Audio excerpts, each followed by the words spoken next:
This is my 2015 ML350 W166 chassis. I think I have a leaky air spring in the back. Look how low it's sitting. So this is like this after parking overnight. So now I'm gonna replace the air spring. Okay, so I've jacked up the car and also taken out the tire or the wheel. I've also got a backup jack stand under there. So now here's the airbag or the air spring. It's totally soft and loose. It's even come off its place down here. So now I'm just going to pry it open.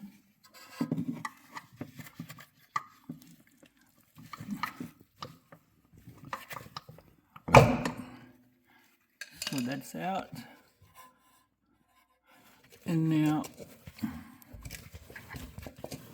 there's the hose, air hose under here.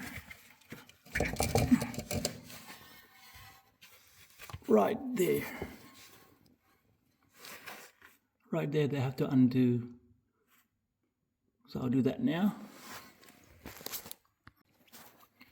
Okay, so I've got that air hose undone. And now I'm just gonna try to take this out.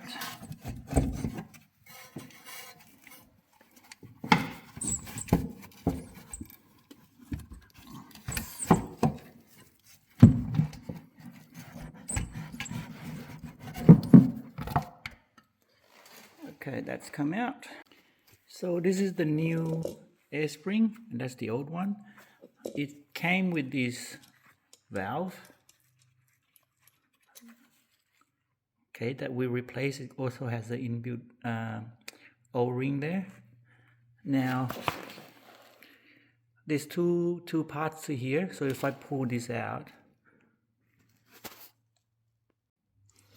so that's it there. So this goes into the tube, and then this sits at the end of the tube, and as you screw it, it tightens and the tube stays in place. So I will remove it from the original tube now and then install the new one in. Okay, so now I'm going to put this plastic nut here into here. This just holds the air spring in place while it's being installed, and also that it doesn't move around. It's not tight at all, so that's all. That's it.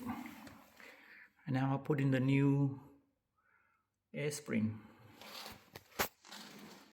So at the bottom of the air spring, there's this notch right there. So make sure that's in place. And that plastic screw that I just put in goes into this hole over here. Now this comes with this rubber gasket, so I got to make sure that's in place as well. Let me put this in now. So there's a new air spring.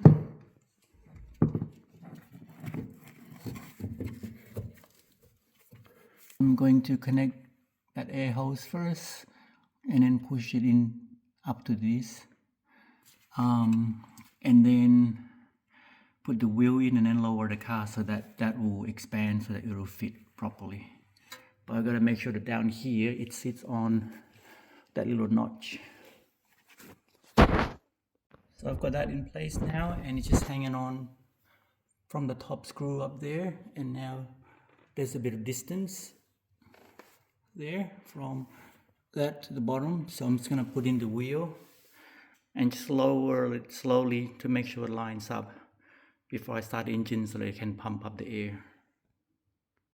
Okay, so I've got the new air spring in place and I took it for a drive, but as I was lowering the car, and because the air spring was a lot shorter than the one that I took out, because it had no air in it yet, so as I lower it every centimeter or so, I went underneath there just to make sure that everything lines up before I lowered it a little bit further.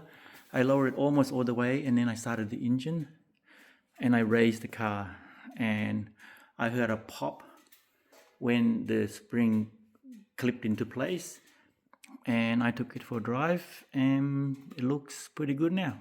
Thanks for watching.